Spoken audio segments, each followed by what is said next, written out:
Greetings and welcome to another edition of STL Soccer Talk, the video version.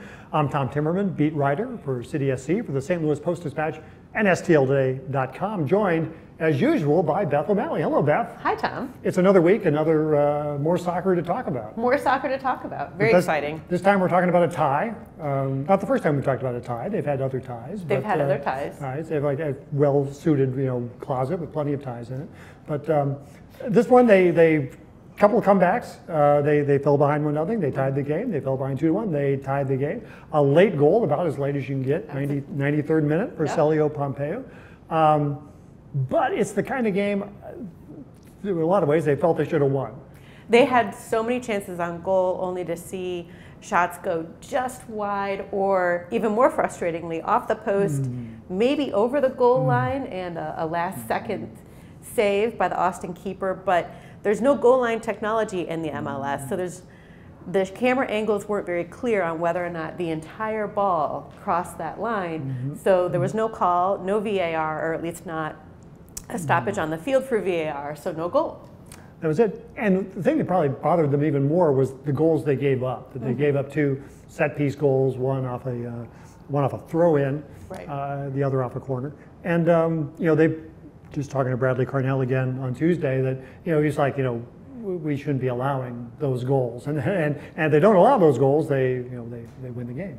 Yeah. I mean, it was one of those games in which they got a tie, and they were good because it would have been your choices are 0 points, 1 point, and 3 points, and they were very close to getting 0 points, and so they'll take 1, though they wish they'd had 3.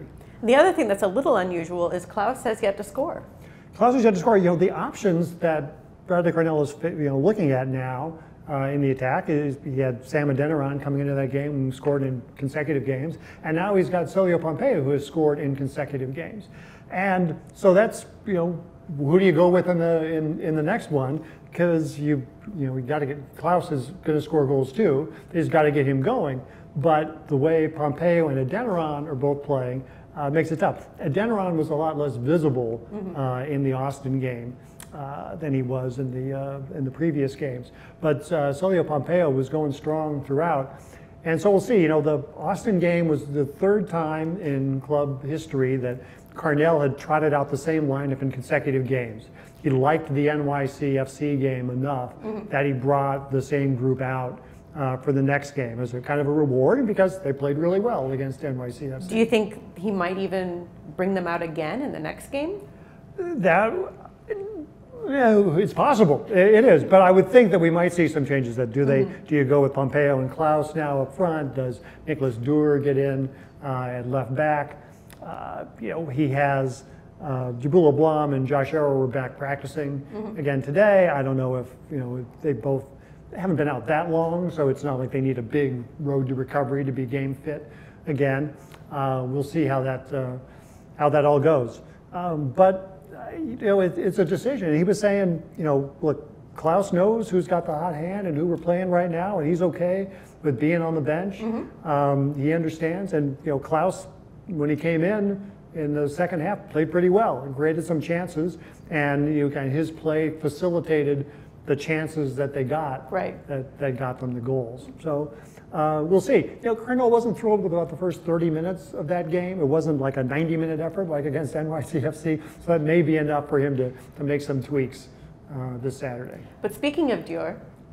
Speaking of Nicholas Dewar. Sorry. Yeah. Well, if you're confused about how to pronounce Nicholas Dewar's name, he's our special guest on this week's podcast, in which we talk about, among other things, pronouncing his name. Yes. So you can hear it right from the source's mouth on how to pronounce Nicholas Dewar, and I'll talk about all things Danish soccer and life in America and things like that. So that's on this week's podcast. You can hear that, and along with me and Beth, and that is usually enough to have people tune in. It usually is. And we'd like to, and let me say it again, I'd like to thank Tony Messenger for his guest appearance on last week's podcast. And people have asked for him to come back, and so we will probably bring him back, definitely. Yes. So we know our audience, if nothing else. So anyway, until next week, listen to the podcast, subscribe to the Post-Dispatch, lots of information there, and not only on City, but on baseball and hockey and all sorts of other things going on in the world around us. The Battlehawks, too. The Battlehawks, yeah. It's, in any case, until next week, for Beth, I'm Pam. What did I say? For Beth, I'm Tom. See you on the podcast. Until next week, be seeing you.